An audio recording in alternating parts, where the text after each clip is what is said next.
Hello नमस्कार, स्वागत है एक बार फिर आपका। देखिए, हम इंडियन इकोनॉमी कवर कर रहे हैं आरएस प्री के हिसाब से। और इसमें आज की हमारी जो क्लास होगी वो, देखिए, एक छोटा सा टॉपिक आपके सिलेबस में और लिखा गया है। जो हेडिंग दे रखी है वो है समृद्धि और विकास की अवधारणा का ज्ञान। समृद्धि और विकास की अवधारणा का जो ज्ञान, ये टॉपिक लिखा हुआ है। यानी कि आपको दो मॉडल पढ़ने हैं, जिसको एक मॉडल को कहते हैं इकोनॉमिक ग्रोथ और एक मॉडल को कहते हैं इकोनॉमिक डेवलपमेंट। इकोनॉमिक ग्रोथ और इकोनॉमिक डेवलपमेंट जो है, इसमें बेसिकली क्या डिफरेंस है और इसका एक बेसिक सा नॉलेज आधार, उन्होंने एक वर्ड लिखा है कि समृद्धि और विकास का आधारभूत ज्ञान। तो एक बेसिक डिफरेंस क्या है वो हमें देखना है। देखिए, ये जो क्लास होगी उसमें जो हमारा कंटेंट होगा वो एनसीईआरटी बेस्ड है। एनसीईआरटी में इसके बारे में डिटेल से लिखा गया है, तो सबसे पहले तो हम उसे देखेंगे। इसके साथ साथ जो ये कंटेंट है वो मेरी बुक है इंडियन इकोनॉमी की, आरएस प्री 2023 के लिए लिखी गई है, चाणक्य पब्लिकेशन के थ्रू है। और उसमें राइटर का नाम लिखा हुआ, मेरा नाम है सुरेश पुरोहित, उसमें से भी कंटेंट को लिया गया है। बेसिकली उस किताब को ही मैं कवर करवा रहा हूँ, आप इस किताब को खरीद सकते हैं। देखिए, इकोनॉमिक ग्रोथ क्या होती है आप इसको समझिए। आर्थिक वृद्धि, ये ना बहुत अच्छा टॉपिक है और बहुत ही छोटा सा टॉपिक भी है, लेकिन बड़ा शानदार है। अगर आप समझो तो आपके लिए इसमें रटने की जरूरत नहीं है। और एक होता है आर्थिक विकास, ठीक है। मैं इसको कंपैरिजन में पढ़ाऊंगा, फिर बाकी चीजें लिखी हुई क्या है वो मैं आपको समझा दूंगा। जब भी इकोनॉमिक ग्रोथ की बात की जाती है, आर्थिक विकास की बात की, आर्थिक समृद्धि की बात की जाती है, तो समृद्धि मतलब क्या। जैसे मैं कहूं कि इंडिया की जीडीपी जो है वो अभी 50 रुपए है। 50 रुपए क्या है, जीडीपी है। ये जीडीपी इंडिया की कब है, 2000 मान लो 21-22 में। और मैं कहूं कि 2022-23 में ये जीडीपी जो है वो 100 रुपए हो गई। कितनी हो गई, 100 रुपए हो गई। 100 रुपए हो गई 2022 में। तो आप क्या कहोगे, मैं कहूंगा कि इंडिया की जीडीपी में कितनी वृद्धि हुई, तो आप कहोगे कि सर एक साल में 50 रुपए की क्या देखी गई, आप कहोगे कि वृद्धि हुई। वृद्धि हुई, यानी कि मैं क्या कर रहा हूं, अगर मैं जीडीपी, जो ग्रोस डोमेस्टिक प्रोडक्ट है, जो सकल घरेलू उत्पाद है, उससे रिलेटेड जो डेटा है, उस डेटा का अगर मैं कैलकुलेशन करूं, उस डेटा को अगर मैं पिछले साल के डेटा को इस साल के डेटा से मैं तुलना करूं और उसमें ग्रोथ को देखूं, तो मैं ये कहूंगा कि मैं किसकी बात कर रहा हूं, मैं बात कर रहा हूं इकोनॉमिक ग्रोथ की, आर्थिक समृद्धि की बात कर रहा हूं। या जीडीपी क्या है, जीडीपी बेसिकली है वस्तु और सेवाओं का उत्पादन। तो इसका मतलब मैं गुड्स एंड सर्विसेज, वस्तुओं और सेवाओं के प्रोडक्शन में, उत्पादन में उसकी स्थिति वर्तमान में क्या है, उसमें कितने पिछले साल की वृद्धि हुई है। अगर मैं ये भी कहूं कि मैं जीडीपी की बात ना कर, मैं ये कहूं कि वस्तु और सेवाओं का उत्पादन पिछले साल इतना था और उसका बाजार मूल्य इतना था, इस साल वस्तु और सेवा का उत्पादन इतना हुआ और इसका बाजार मूल्य इतना हुआ है, तो इसका मतलब मैं फिर भी अभी भी बात क्या कर रहा हूं, आर्थिक समृद्धि की, इकोनॉमिक ग्रोथ की बात कर रहा हूं। या जीडीपी की बात ना कर, मैं अगर जीएनपी की बात करूं, ग्रोस नेशनल प्रोडक्ट की बात करूं, सकल राष्ट्रीय उत्पाद की बात करूं मैं, या मैं नेट नीवल प्रोडक्ट, या मैं नीवल राष्ट्रीय उत्पाद की बात करूं मैं, या मैं प्रति व्यक्ति राष्ट्रीय आय की बात करूं, पर कैपिटा इनकम, प्रति व्यक्ति राष्ट्रीय आय की बात करूं, तो ये जितने भी फैक्टर्स पर मैं बात कर रहा हूं, ये मैं इकोनॉमिक ग्रोथ की बात कर रहा हूं। इकोनॉमिक ग्रोथ का मतलब ये है, आर्थिक समृद्धि का मतलब ये है कि किसी देश के अंदर जो वस्तु और सेवाओं का उत्पादन हो रहा है, प्रोडक्शन हो रहा है, वो लास्ट ईयर की तुलना में कितना बड़ा है, जिसको हम जीडीपी कहते हैं। यानी कि जीडीपी कितनी बड़ी है, जीडीपी से आगे जीएनपी, जीएनपी से आगे एनएनपी, एनएनपी से आगे पर कैपिटा इनकम, भले ही मैं वो फैक्टर कॉस्ट पे गिनूं या बाजार मूल्य पे गिनूं, और उसके आधार पर मैं राष्ट्रीय आय निकालूं, तो ये जितने भी पैरामीटर्स है, जीडीपी, जीएनपी, एनएनपी, है ना, सकल घरेलू उत्पाद, सकल राष्ट्रीय उत्पाद, निवल राष्ट्रीय उत्पाद, प्रति व्यक्ति राष्ट्रीय आय, पर कैपिटा नेशनल इनकम वगैरह, ये मैं सब बात कर रहा हूं, तो इसका मतलब मैं आर्थिक समृद्धि की बात कर रहा हूं। अब एक चीज आप समझिए कि जब मैं ग्रोथ की बात कर रहा हूं, जब मैं ग्रोथ की बात कर रहा हूं, और उस ग्रोथ में, उस ग्रोथ में अगर मैं उस ग्रोथ में एक मिनट ना, अगर उस ग्रोथ में अगर मैं, ठीक है, इसको मैं लिख लेता हूं, अगर मैं आर्थिक समृद्धि की बात कर रहा हूं, इकोनॉमिक ग्रोथ की बात कर रहा हूं, इस ग्रोथ में मैं क्या कर रहा हूं? उस ग्रोथ में मैं या तो किसी देश के बारे में, या तो मैं किसी नेशन के बारे में, या किसी स्टेट की, या तो नेशन की जीडीपी के बारे में बात कर रहा हूं, या मैं स्टेट की जो है उसमें जीएनपी के बारे में बात कर रहा हूं, एनएनपी के बारे में बात कर रहा हूं, या पर कैपिटा इनकम के बारे में बात कर रहा हूं, या मैं उस स्टेट की जीडीपी के बारे में बात कर रहा हूं, या जीएनपी के बारे में बात कर रहा हूं, या एनएनपी के बारे में बात कर रहा हूं, या पर कैपिटा इनकम के बारे में बात कर रहा हूं स्टेट की, या इसमें क्या ग्रोथ है इसके बारे में बात कर रहा हूं, इसमें क्या ग्रोथ है इसके बारे में, इसमें क्या ग्रोथ है, या इसके में क्या ग्रोथ है, या इसमें क्या ग्रोथ है, ठीक है।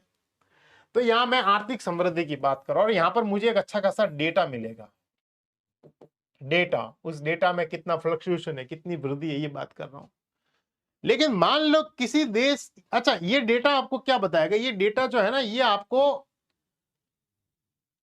क्वांटिटी बताएगा, यानी कि परिणाम बताएगा,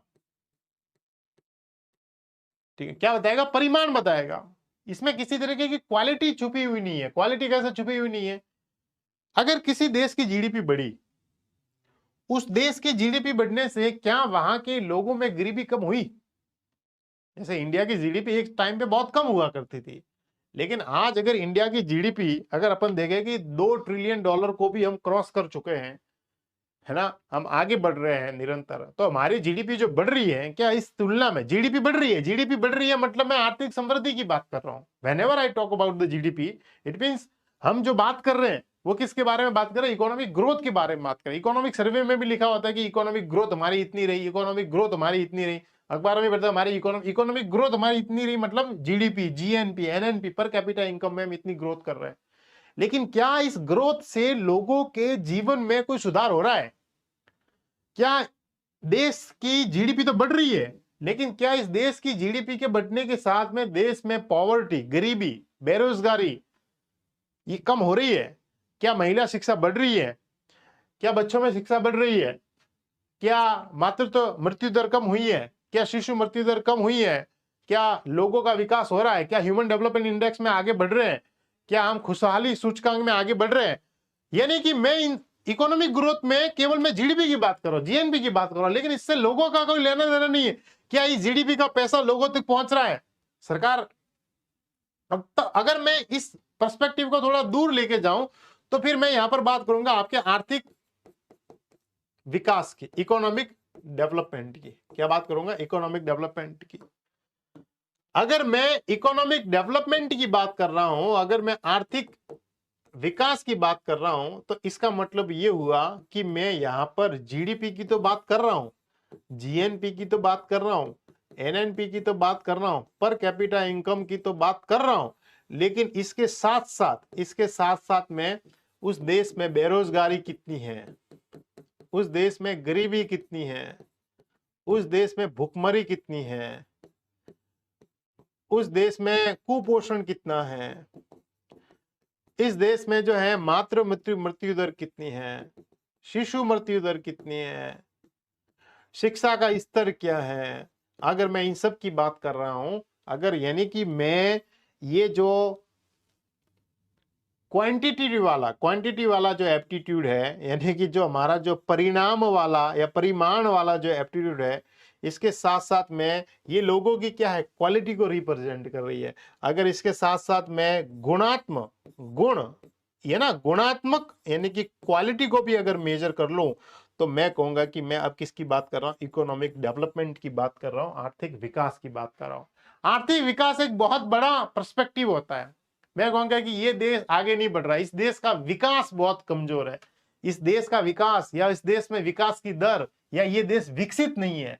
तो इसका मतलब मैं क्या बात कर रहा हूं? इसका मतलब विकसित नहीं है, इसका मतलब मैं देख रहा हूं कि उस देश की जीडीपी, एनएनपी, इसको तो देख ही रहा हूं प्रति व्यक्ति आय को।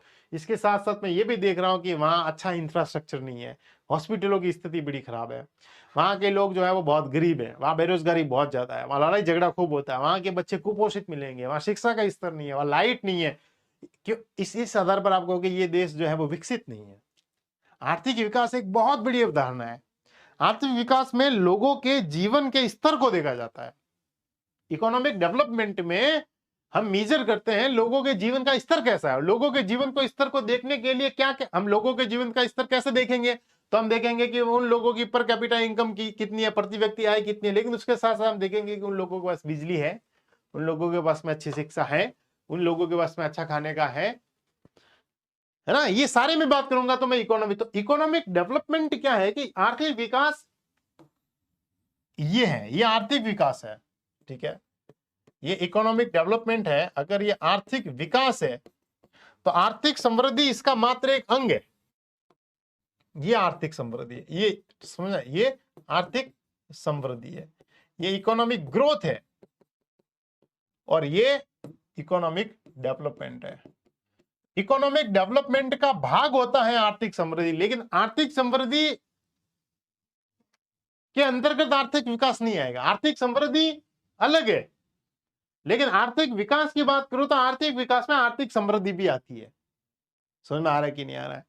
तो अब क्या हुआ था कि 1990 के आसपास, 1990 से पहले क्या होता था कि 1990 से पहले जो है, पहले आर्थिक समृद्धि को ही देखते थे कि भाई जीडीपी कितनी बढ़ रही है, एनडीपी क्या है, पर कैपिटा इनकम कितनी है। तो मतलब मेजर मोस्ट ऑफ द देश जो है वो कैलकुलेशन करते थे कि उस देश में आर्थिक समृद्धि कैसी होती है। तो आर्थिक समृद्धि क्या है? ये आर्थिक समृद्धि जो है ना, ये एक संकीर्ण, एक नैरो अप्रोच है भाई। ये लोगों के हिसाब से देखोगे तो संकीर्ण अवधारणा ही है। संकीर्ण अवधारणा कैसे है? इसमें लोगों के जीवन स्तर को देखा ही नहीं जाता इकोनॉमिक ग्रोथ में, आर्थिक समृद्धि में, ठीक है ना। इसके अंतर्गत वस्तु और सेवाओं का उत्पादन और उसकी वृद्धि को देखा जाता है, जैसे जीडीपी, जीएनपी, प्रति व्यक्ति आय, सकल राष्ट्रीय आय। ये एक वस्तुनिष्ठ अवधारणा है। वस्तुनिष्ठ इसलिए अवधारणा है क्योंकि इसमें जो है केवल आप देखोगे तो इसमें ह्यूमनिस्टिक अप्रोच को छोड़ा गया है ना, ह्यूमनिस्टिक अप्रोच को छोड़ा गया है। और अगर आपको आर्थिक समृद्धि देखनी हो तो आप जीडीपी देख लो, जीडीपी में वृद्धि देख लो, जीएनपी में वृद्धि देख लो। ये अगर आप देखोगे तो आपको समझ में आ जाएगा कि आर्थिक समृद्धि क्या होती है। प्रति व्यक्ति आय में वृद्धि देख लो, ये सारी चीजें जो है वो आपको आर्थिक समृद्धि के बारे में बताएगी, ठीक है ना, आर्थिक समृद्धि के बारे में बताएगी। अब आर्थिक समृद्धि को कैसे मापा जाए, तो इसके लिए एक रॉय हेरोल्ड नाम के व्यक्ति हुए हैं। रॉय हेरोल्ड नाम के एक व्यक्ति है। रॉय हेरोल्ड ने कहा था कि अगर आप जनसंख्या की वृद्धि की दर को, आप पूंजी उत्पाद के अनुपात को, आप औद्योगिक विकास की दर को और बचत आय अनुपात को देख लोगे तो आपको इकोनॉमिक ग्रोथ दिखाई देगी। ये उनका मानना था, उनका अप्रोच था। उनका ऐसा मानना था कि वो कहते थे कि देखिए कि उस देश में आर्थिक समृद्धि कैसे मापी जाए। तो सब लोग जो वो जीडीपी, जीएनपी वाली बात करते थे कि आर्थिक इकोनॉमिक ग्रोथ को देखना हो तो जीडीपी जो है वो बढ़ रही है कि घट रही है, जीएनपी घट रही है, बढ़ रही है, घट रही है, उसको देखते थे। लेकिन ये जो रॉय हेरोल्ड थे, उन्होंने कहा कि अगर उस देश में जनसंख्या भी बढ़ रही है तो जनसंख्या बढ़ रही है मतलब उस देश में इकोनॉमिक ग्रोथ है।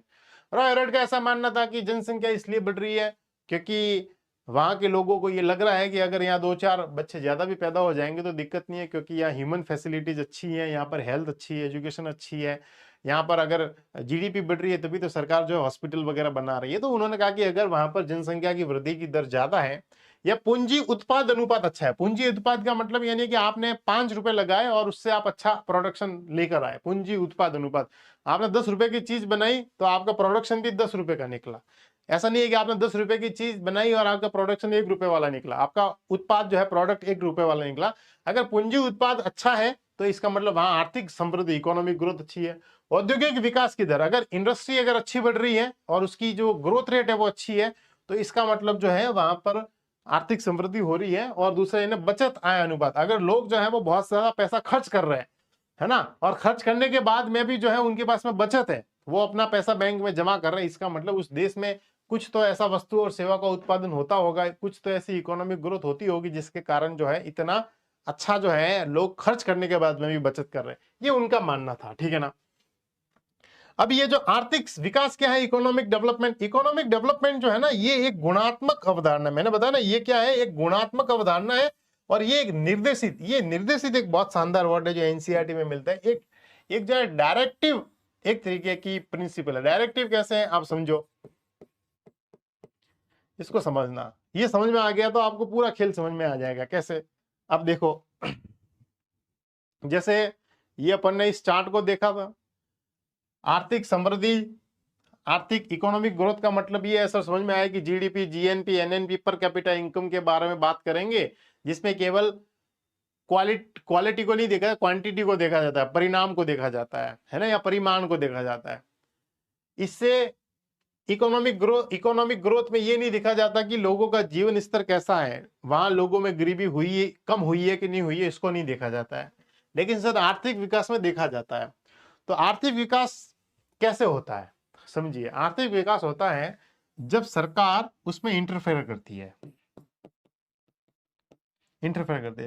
सरकार उसमें एक तरीके का हस्तक्षेप करती है, और सरकार हस्तक्षेप कर निर्देश देती है, कुछ दिशा में चीजों को लेके जाती है, तब उस देश का आर्थिक विकास होता है। कैसे?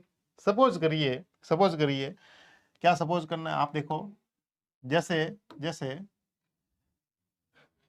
सरकार की जीडीपी 100 रुपए की है, ठीक है, सरकार की जीडीपी 100 रुपए की है, तो जीडीपी है, इसका मतलब सर समझ में आ गया, ये क्या है, इकोनॉमिक ग्रोथ है, ये क्या है सर, आर्थिक समृद्धि है, ठीक है। अब देखना, अब सरकार ने कहा कि 100 के 100 रुपए की जो ये जीडीपी है, वस्तु और सेवा का उत्पादन है, ये पूरा का पूरा पैसा इकोनॉमी में है, ठीक है, और ये पूरा का पूरा पैसा जो है, ये मान लीजिए कि ये प्राइवेट सेक्टर ने डेवलप किया, और 100 के 100 रुपए प्राइवेट सेक्टर के पास में गए, क्योंकि प्राइवेट सेक्टर ने जो है इसमें वस्तु और सेवा का उत्पादन किया था, इसलिए हमारी इकोनॉमी जो है, हमारी जीडीपी 100 रुपए की है। सरकार ने इस पर 10 रुपए का टैक्स लगाया, तो 10 रुपए का टैक्स लगाए जब वो आया सरकार के खजाने में, ठीक है ना, सरकार के खजाने में 10 रुपए आया, यानी 100 रुपए की जीडीपी में सरकार का हिस्सा 10 रुपए है।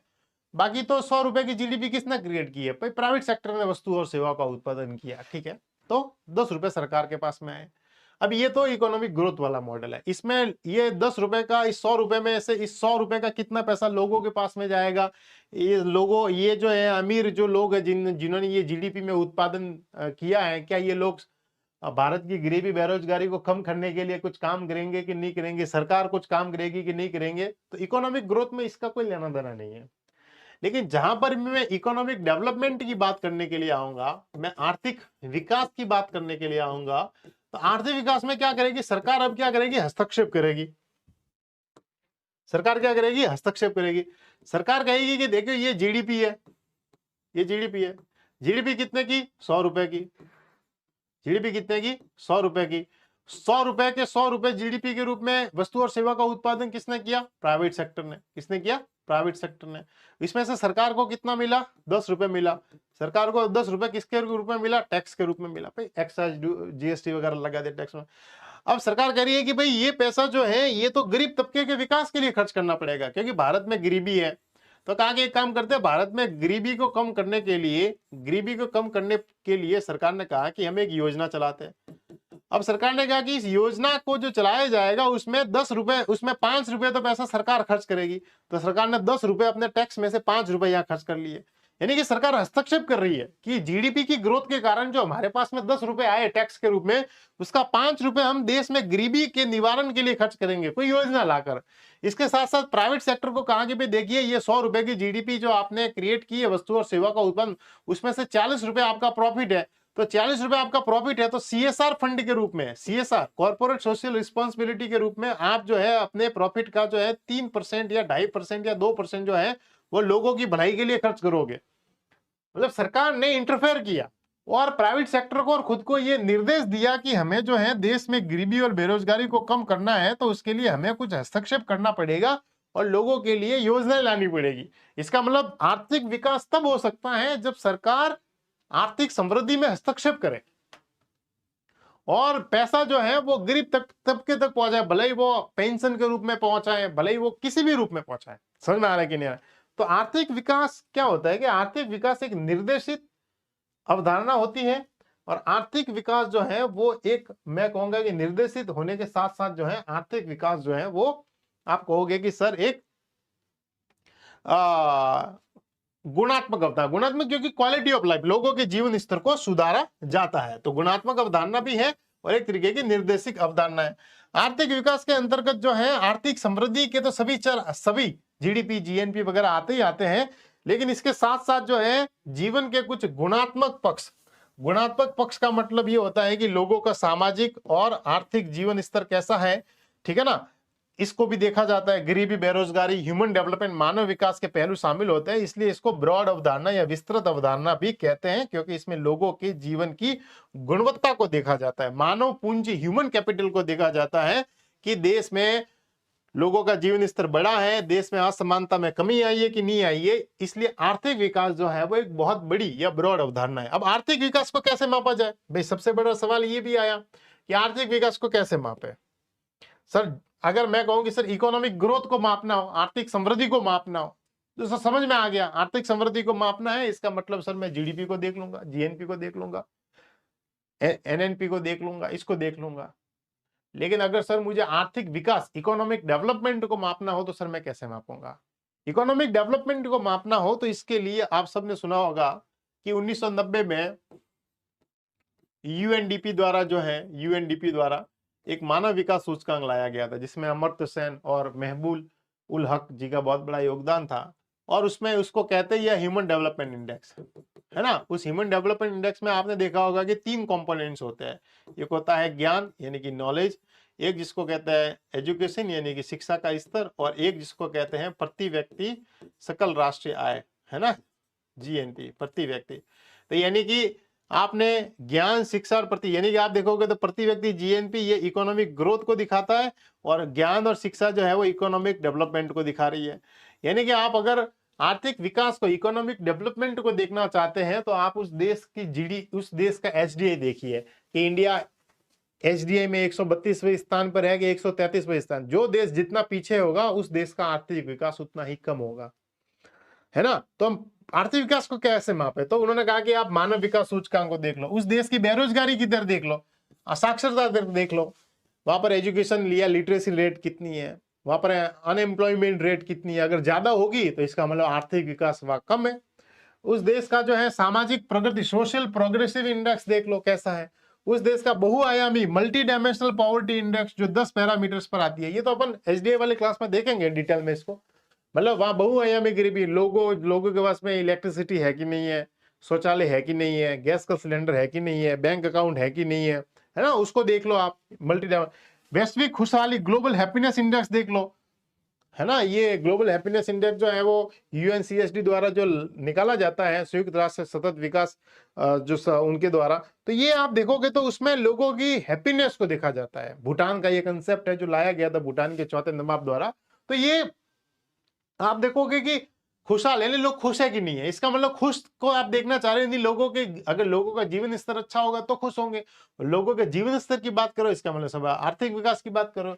या लैंगिक असमानता, है ना, जेंडर इनइक्वालिटी इंडेक्स में क्या रैंक है, जैसे इंडिया का भी 122वां रैंक है, तो वो ज्यादा अच्छा है कि बुरा है कि वो देखेंगे। तो आर्थिक विकास को अगर मापना हो, इकोनॉमिक डेवलपमेंट को मापना हो, तो वहां का मानव विकास सूचकांक देख लो, बेरोजगारी की दर देख लो, साक्षरता दर देख लो, सामाजिक प्रगति सूचकांक देख लो, बहुआयामी गरीबी सूचकांक देख लो, वैश्विक खुशहाली सूचकांक देख लो, लैंगिक असमानता सूचकांक देख लो। ये सारे जो आप देखोगे तो ये आपको आर्थिक विकास को मापने के पैरामीटर दिखाई देंगे।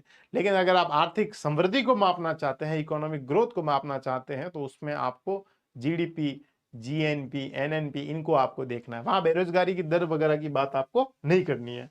आर्थिक विकास को प्रभावित करने वाले कारक कौन कौन से हैं, तो आर्थिक विकास को प्रभावित करने वाले, इकोनॉमिक डेवलपमेंट को प्रभावित करने वाले कारक, ये बहुत सिंपल सी चीजें हैं। जैसे किसी देश में प्राकृतिक संसाधन कम है तो वह आर्थिक विकास कम होगा। एग्जाम्पल रूप से आप देखो, अगर कोई देश ऐसा है जहां जिसके पास में नेचुरल रिसोर्सेज ही नहीं है, पेट्रोल नहीं है, कोयला नहीं है, मतलब खनिज वगैरह नहीं है, तो उस देश में अगर प्राकृतिक संसाधन कम है, नदियां नहीं बह रही है वगैरह नहीं है, तो वहां लोगों का जीवन स्तर वैसे भी कमजोरी होगा। ठीक है। निवेश पूंजी निर्माण, अगर देश के पास में इन्वेस्टमेंट, इकोनॉमी में इन्वेस्टमेंट करने के लिए नहीं है, और इन्वेस्टमेंट करने से अगर उस देश में कैपिटल फॉर्म नहीं हो, कैपिटल फॉर्म का मतलब नई ट्रेनें नहीं चले, नए रोड नहीं बने, नए यान नहीं बने, नए हवाई जहाज नहीं बने, है ना, नए स्कूल नहीं बने, तो फिर उस देश में इकोनॉमिक डेवलपमेंट कमजोरी होगा। ठीक है। पूंजी उत्पाद अनुपात, अगर आपने 100 रुपए लगाए तो उससे आपका प्रोडक्ट जो है वो 100 रुपए वाला हुआ है कि नहीं हुआ, मार्केट में उसकी 100 रुपए वाली वैल्यू है कि नहीं है। अगर वो नहीं है, जैसे मान लो इंडिया का कोई प्रोडक्ट है जो हमने बनाया 100 रुपए का, और वो उसकी बाजार में वैल्यू जो है वो 50 रुपए की है, यानी कि हमारा पूंजी उत्पाद अनुपात इतना अच्छा नहीं है। अगर नहीं है तो हमारा सामान उसके बदले में जो हमें मूल्य मिलेगा वो भी कमजोर होगा। कई देश ऐसे होते हैं जो लगाते 100 रुपए का लेकिन बिकता है 1000 रुपए में, तो उनके पास पैसा ज्यादा, इकोनॉमिक डेवलपमेंट ज्यादा। तकनीकी टेक्नोलॉजी, जैसे अफ्रीकन देशों के पास में प्राकृतिक संसाधन तो नहीं, प्राकृतिक संसाधन तो खूब है अफ्रीकी देशों के पास में, लेकिन टेक्नोलॉजिकल प्रोग्रेस वो इतना नहीं अच्छा कर पाए। उनके पास में ऐसी टेक्निक नहीं है कि उन खनिजों का, उन प्राकृतिक संसाधनों का, नेचुरल जो रिसोर्सेज है उनका बहुत अच्छे से यूटिलाइजेशन कर पाए। तो वो देश आज गरीब है, कमजोर है। कई ऐसे जो मिडिल ईस्ट के देश है वहां पर भी आपको दिखाई देगा, है ना। लेकिन जो देश टेक्नोलॉजिकल बहुत साउंड है तो वो बहुत आगे बढ़ चुके हैं, उनका आर्थिक विकास बहुत अच्छा बढ़ा। जैसे इजराइल, इजराइल जहां पर है उसके पास पास में, इजराइल के पास में ही जो है आप देखो तो आपको जो है जॉर्डन दिखाई देगा। जॉर्डन इतना डेवलप नहीं है लेकिन इजराइल है, क्योंकि इजराइल के पास में टेक्नोलॉजी बहुत अच्छी है, तो आर्थिक विकास बहुत अच्छा हो गया है। इंफ्रास्ट्रक्चर, रोड कैसा है ना, ट्रांसपोर्टेशन कैसा है, फिर आपका जो है वाटर ट्रांसपोर्टेशन कैसा है, हॉस्पिटल्स कैसे हैं, स्कूल्स कैसे हैं, ऑफिसेज कैसे हैं, इलेक्ट्रिसिटी इंफ्रास्ट्रक्चर कैसा है, गैस इंफ्रास्ट्रक्चर कैसा है जिससे इंडस्ट्री चलने वाली। अगर वो कमजोर है तो आपका इकोनॉमिक डेवलपमेंट इतना नहीं होगा। जनसंख्या और मानवीय पूंजी, वहां की जो पॉपुलेशन है अगर वो ज्यादा किसी देश में या किसी राज्य की अगर जनसंख्या ज्यादा शिक्षित होती है तो उस देश का आर्थिक विकास अच्छा होता है, उस राज्य का भी आर्थिक विकास। आप केरल में जाइए, केरल की जनसंख्या में सबसे ज्यादा लिटरेसी है, तो केरल का आप विकास देखिए, मानव विकास सूचकांक में सबसे ऊपर केरल आता है। क्यों? क्योंकि वहां जनसंख्या तो है लेकिन वहां जनसंख्या पढ़ी लिखी है जो केरल की इकोनॉमी में पार्टिसिपेट करती है।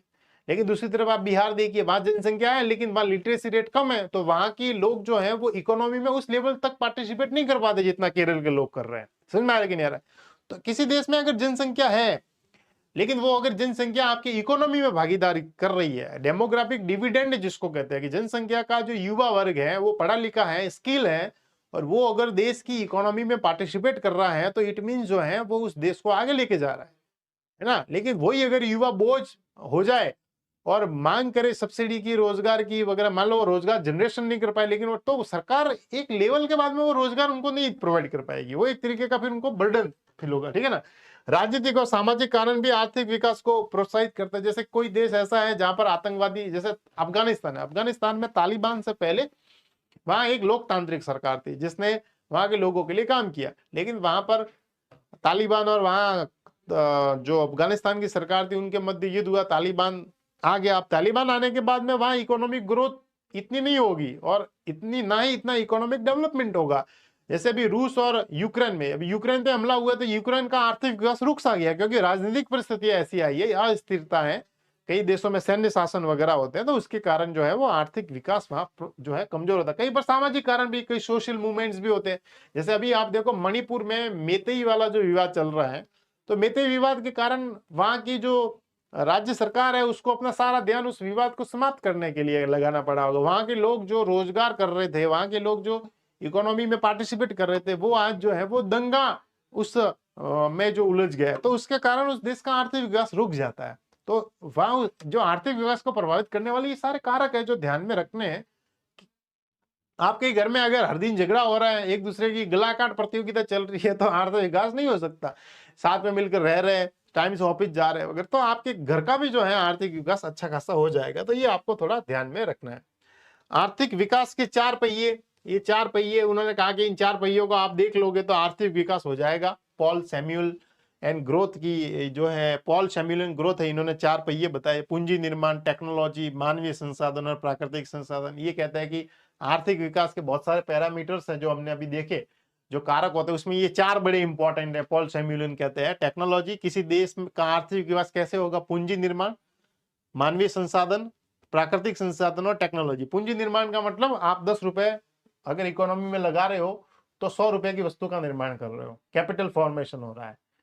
आप नई नई रेल बना रहे हो तो रेल में लाख रुपए डाला तो आप रेल से 2 लाख रुपए कमा रहे हो, ठीक है ना, तो कैपिटल फॉर्मेशन हो रहा है। मानवीय संसाधन, आपके पास में जनसंख्या तो है लेकिन जनसंख्या आपकी पढ़ी लिखी है, आपकी जनसंख्या में बेरोजगारी की दर कम है। अगर कोई जनसंख्या पढ़ी लिखी है, बेरोजगारी की दर कम है, स्किल है, ह्यूमन रिसोर्स अच्छा है, हेल्थ वाइज अच्छा है, तो वो आपके देश के आर्थिक विकास को आगे बढ़ाएगा। टेक्नोलॉजी, आपकी देश में जनसंख्या, जो इंस्टीट्यूशन है उनके पास में अच्छी टेक्नोलॉजी है, टेक्नोलॉजिकल साउंड है, इकोनॉमिक डेवलपमेंट करेंगे।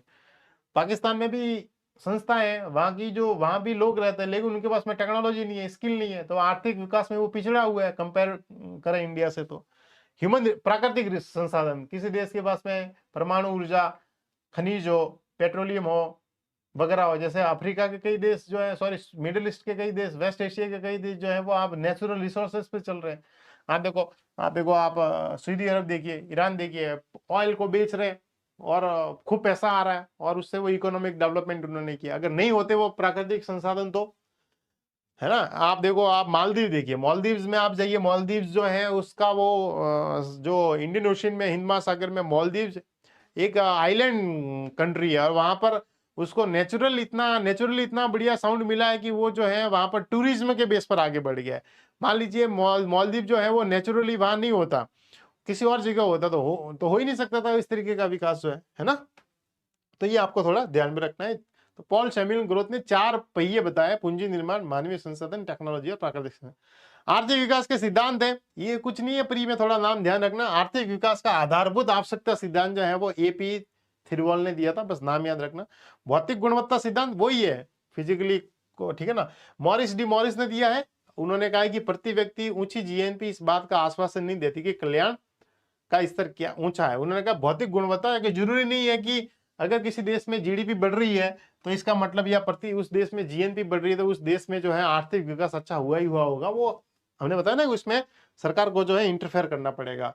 क्रय शक्ति क्षमता अनुपात, ये जो है ये आईएमएफ ने कहा था कि भाई किसी देश में अगर लोग जो है वो 100 रुपए खर्च करे, किसी देश में जो लोग है वो 50 रुपए खर्च कर रहे हैं, और दूसरा ये भी है कि किसी देश में अगर लोग 100 रुपए खर्च कर रहे हैं और उससे उनको 10 वस्तुएं मिल रही है, और किसी देश में जो लोग है वो 50 रुपए खर्च कर रहे हैं उससे 1 वस्तु मिल रही है, तो क्रय क्षमता कि मतलब आपके देश में जो करेंसी है उससे आप कितनी वस्तुएं खरीद सकते हो। जैसे डॉलर परचेजिंग पावर कैपेसिटी अच्छी रखता है, जिसके हाथ में डॉलर है वो अपने से ज्यादा चीज लेके आएगा, मतलब इसका मतलब डॉलर का मूल्य बाकी देशों में बहुत अच्छा है ना। इसका मतलब उस डॉलर जिस देश में बनता होगा उस देश का आर्थिक विकास बहुत अच्छा होगा, उस देश में आर्थिक समृद्धि बहुत हुई होगी, है ना, तभी तो डॉलर की इतनी वैल्यू है। तो आपकी क्रय शक्ति क्षमता कितनी है, हम रुपया लेके जाए, रुपयों से हम कितना डॉलर खरीद पाए, और हम डॉलर लेके जाए, डॉलर से हम कितना रुपया खरीद कर पाए, तो ये भी उस देश के आर्थिक विकास को बताता है। ये आईएमएफ ने ये अवधारणा को दिया था। निवल कल्याण अवधारणा ये विलियम नोरदास और जेम्स टॉबिन ने दी है।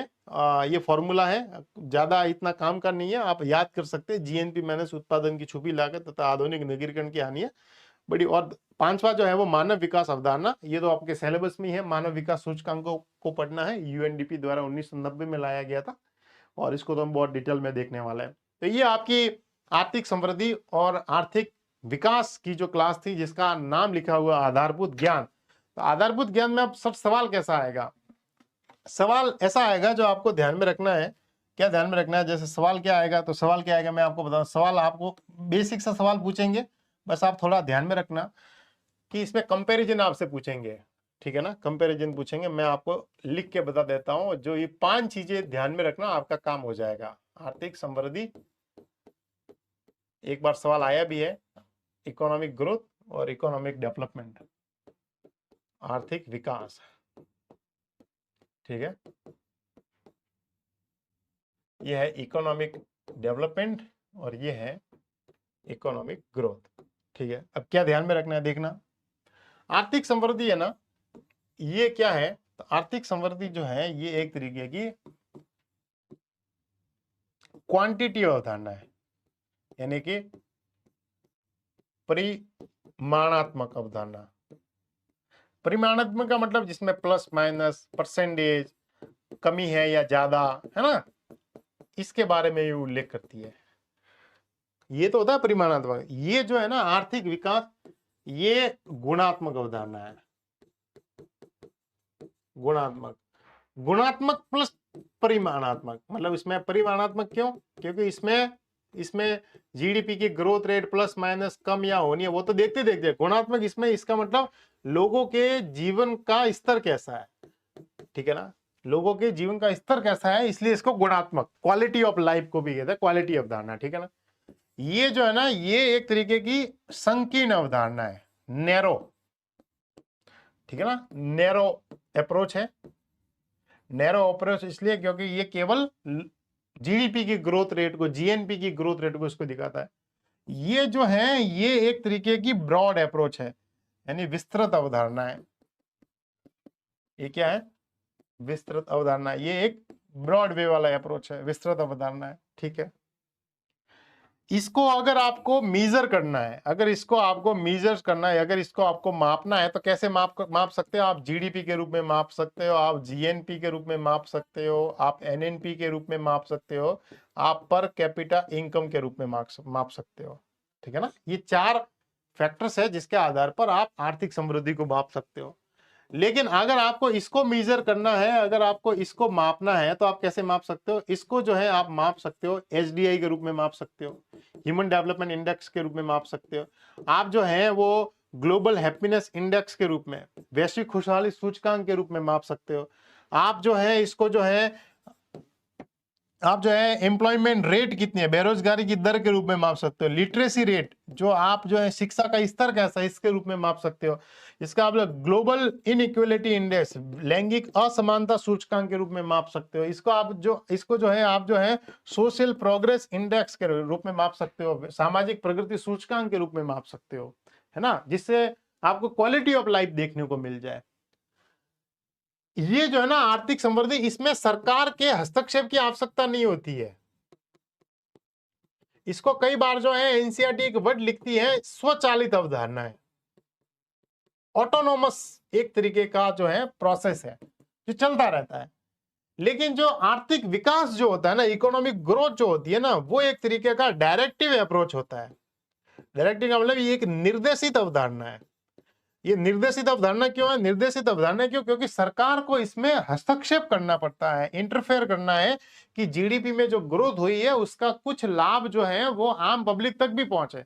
तो सरकार फिर योजनाएं बनाती है कि भाई गरीब तबके को गेहूं मिलना चाहिए सस्ता, तो फिर वो जो है नेशनल फूड सिक्योरिटी एक्ट लेकर आती है। सरकार ने हस्तक्षेप किया और सरकार ने अपनी जीडीपी की ग्रोथ से जो कुछ पैसा कमाया टैक्स से वगैरह से, वो गरीब तबके के लिए उन्होंने खर्च किया कि लोगों में कुपोषण की समस्या का निवारण करना है, तो उनको भरपेट खाना मिलना है, खाना सस्ता मिलना चाहिए। तो नेशनल फूड सिक्योरिटी एक्ट, राष्ट्रीय खाद्य सुरक्षा अधिनियम, 2 रुपए किलो जो है चावल, 1 रुपए किलो गेहूं, है ना, ये 3 रुपए किलो चीनी आपको प्रोवाइड करवाई जा रही है। तो इसका मतलब सरकार आपका आर्थिक विकास करना चाहती है। समझ में आ रहा है कि नहीं आ रहा? तो ये बेसिकली ये जो है ना 4 चीजें अगर आपको पता है आर्थिक समृद्धि और आर्थिक विकास में, तो एग्जामिनेशन हॉल में जो सवाल आएगा आपके आरएस प्री का वो ऐसा आएगा, इसमें स्टेटमेंट पूछेंगे आपसे कि आर्थिक समृद्धि और आर्थिक विकास में अंतर क्या। आर्थिक समृद्धि एक परिमाणात्मक क्वांटिटिव अप्रोच है, जबकि आर्थिक विकास एक क्वालिटी वाला गुणात्मक अवधारणा है। ये कहेंगे कि एक संकीर्ण अवधारणा है, ये एक विस्तृत अवधारणा है।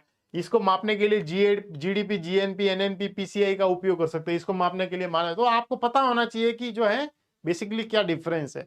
अगर ये डिफरेंस है तो ये आप इसका आधारभूत ज्ञान जो है वो आप समझ गए। ठीक है, तो समझ गए हैं। तो ये थी हमारी क्लास जिसमें हमने बेसिक सा ये टॉपिक था आपका। पहले जो छोटे छोटे टॉपिक है उनको मैं कवर करवाऊंगा, बहुत ही लिमिटेशन में लिखे गए। उसके बाद में जो है आपके बड़े टॉपिक जो हैं, जो डायनामिक है, उनको अपन करेंगे। तो आप सभी का धन्यवाद आज की क्लास के लिए। मिलते हैं जल्दी। बाय बाय, टेक केयर, ध्यान रखिए अपना और अपने परिवार का।